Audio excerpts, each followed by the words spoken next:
जय हिंद साथियों, स्वागत है आपका अंत्योदय एकेडमी में। साथियों, इस श्रृंखला में हम भारतीय राज्य व्यवस्था यानी कि इंडियन पॉलिटी के 3 मार्कर क्वेश्चन को यहाँ पर डिस्कस करेंगे। यह श्रृंखला पेपर 2 पार्ट वी की यूनिट 1 भारतीय संविधान के लिए है, जिसमें हमने सिलेबस के टू द पॉइंट नोट्स तैयार किए हैं जो कि 3 मार्कर के लिए अत्यंत महत्वपूर्ण है।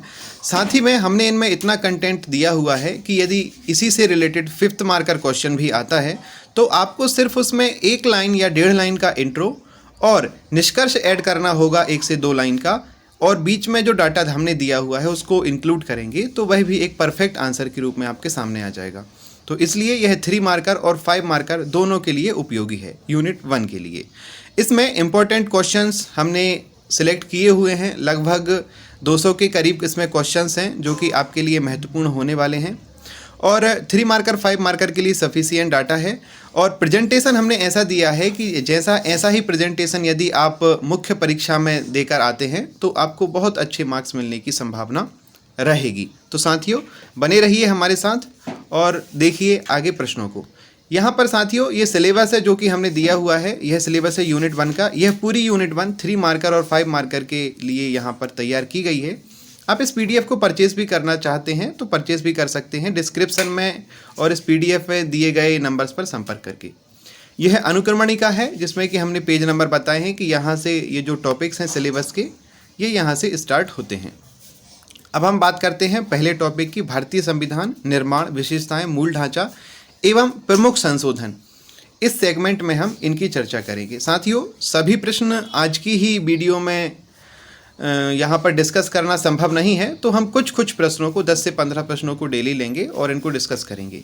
इस पीडीएफ की यदि आपको चाहिए है तो आपको इसे बाय करना पड़ेगा क्योंकि यह एक पेड सर्विस है। यहाँ पर हम डिस्कस करेंगे यूट्यूब के माध्यम से। चलिए देखते हैं आज का पहला प्रश्न। पहला प्रश्न है 1773 का रेगुलेटिंग एक्ट। यदि ये आता है तो आपको 3 पॉइंट कौन कौन से लिखने होंगे। बंगाल के गवर्नर को बंगाल का गवर्नर जनरल का पद नाम दिया गया, अर्थात बंगाल का जो गवर्नर था उसे गवर्नर जनरल कहा जाने लगा बंगाल का। 1774 में एक उच्चतम न्यायालय की स्थापना की गई थी। इसमें 3 न्यायाधीश रखे गए थे, एक थे हाइट, दूसरे थे चैम्बर और तीसरे थे लिमेंस्टर। इन तीनों के नाम भी आप यहाँ पर इंक्लूड कर सकते हैं, और कलकत्ता में इसकी स्थापना की गई थी। कंपनी के कर्मचारियों को निजी व्यापार करने और भारतीय लोगों से उपहार व रिश्वत लेना प्रतिबंधित कर दिया गया था। तो ये 3 पॉइंट आप इसमें लिख सकते हैं। अगले प्रश्न को देखते हैं। 1833 का चार्टर अधिनियम। बंगाल के गवर्नर जनरल को भारत का गवर्नर जनरल बना दिया गया था। भारत के गवर्नर जनरल को पूरे ब्रिटिश भारत में विधायिका के असीमित अधिकार प्रदान किए गए थे। ये 1833 के चार्टर में आप यहाँ पर लिख सकते थे। आगे देखते हैं 1853 का चार्टर अधिनियम। गवर्नर जनरल की विधायी परिषद एवं प्रशासनिक कार्यों को अलग अलग कर दिया गया था। साथियों, चार्टर अधिनियम में एक पॉइंट आप हमेशा यह बढ़ाकर लिख सकते हैं कि कंपनी के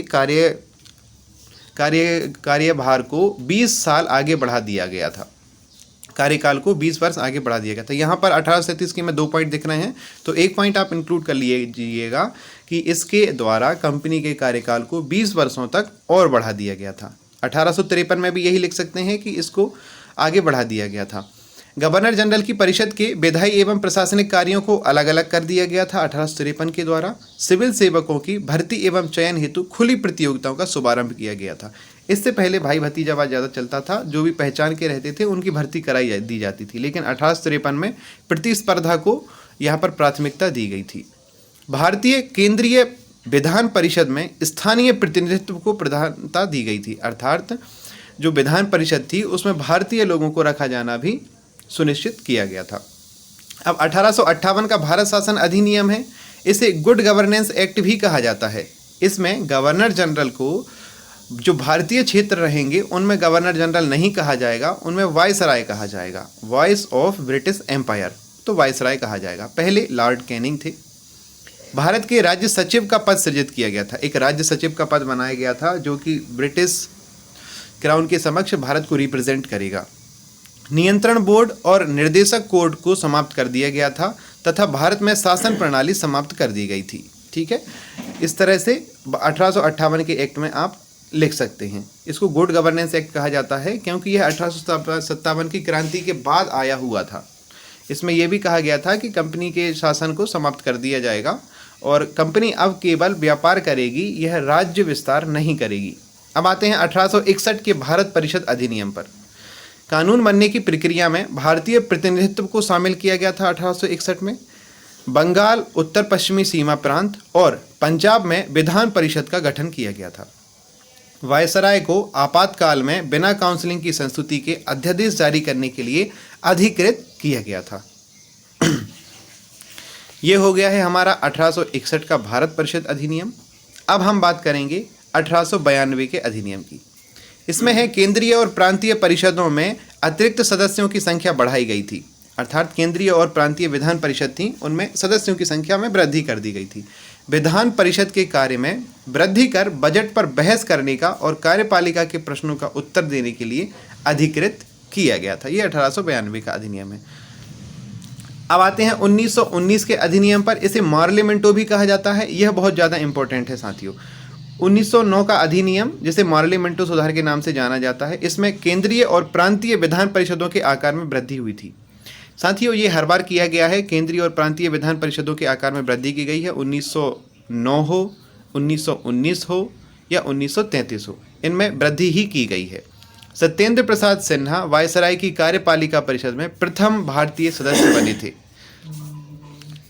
पृथक निर्वाचन के आधार पर मुस्लिमों के लिए सांप्रदायिक प्रतिनिधित्व का प्रावधान किया गया था। इसमें क्या है, सांप्रदायिक प्रतिनिधित्व दिया गया था। यह बहुत ज़्यादा पूछा जाने वाला क्वेश्चन है कि सांप्रदायिक प्रतिनिधित्व किस में घोषित किया गया था या किस में प्रावधान किया गया था। तो 1919 में। इसमें क्या होता था कि मुस्लिमों के लिए अलग से क्षेत्र बना दिए गए थे, वहाँ पर मुस्लिम ही वोट करेंगे और मुस्लिम प्रतिनिधि ही खड़ा होगा, अर्थात वो मुस्लिम प्रधान क्षेत्र हो जाएगा। इसमें ही सांप्रदायिकता को बढ़ावा यहीं से मिलना प्रारंभ हुआ है, 1919 के अधिनियम से।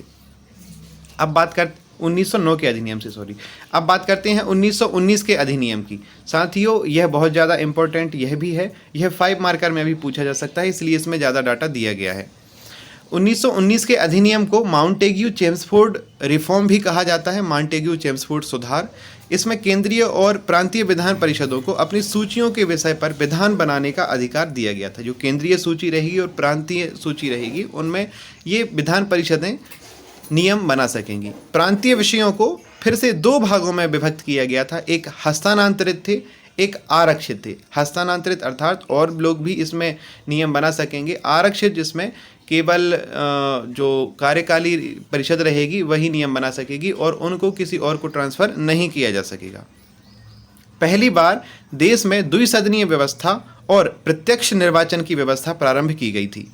द्विसदनीय व्यवस्था को स्टार्ट किया गया था और डायरेक्ट इलेक्शन, अर्थात कोई भी व्यक्ति अपने प्रतिनिधि को प्रत्यक्ष रूप से चयनित करेगा, यह व्यवस्था यहाँ पर की गई थी। वायसराय की कार्य परिषद के 6 सदस्यों में से 3 सदस्यों का भारतीय होना आवश्यक है, अर्थात जो वायसराय की जो एग्जीक्यूटिव बॉडी थी, एग्जीक्यूटिव काउंसिल थी, उसमें 6 सदस्य होते थे, उनमें से 50% इंडियन होना आवश्यक कर दिया था।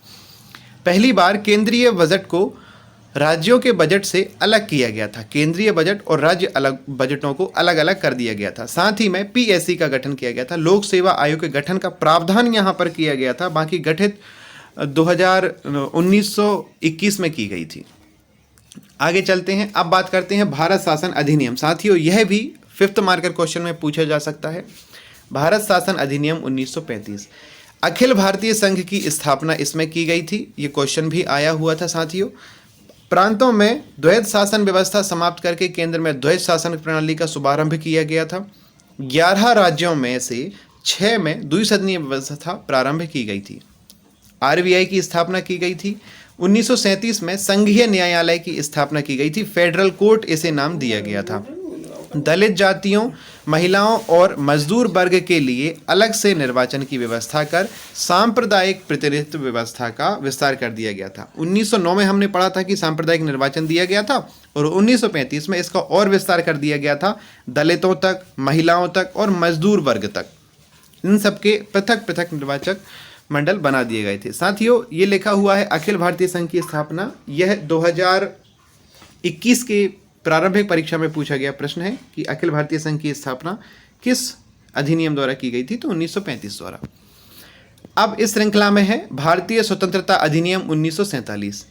यह भारत में ब्रिटिश राज समाप्त करके 15 अगस्त 1947 को स्वतंत्र और संप्रभु राष्ट्र घोषित करता है। अर्थात भारत को यह स्वतंत्र और संप्रभु राष्ट्र घोषित करता है 15 अगस्त को।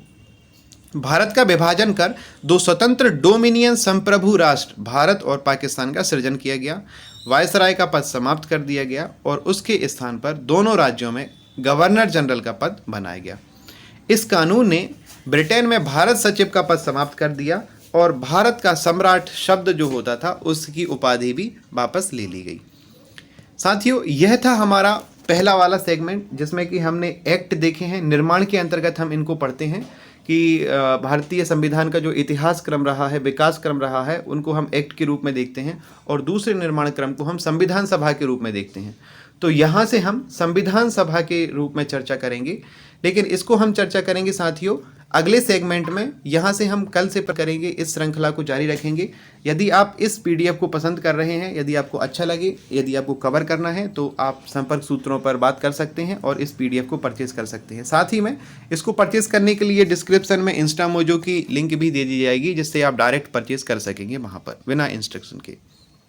तो मिलते हैं कल, तब तक के लिए ध्यान रखिए। धन्यवाद। जय हिंद, जय भारत।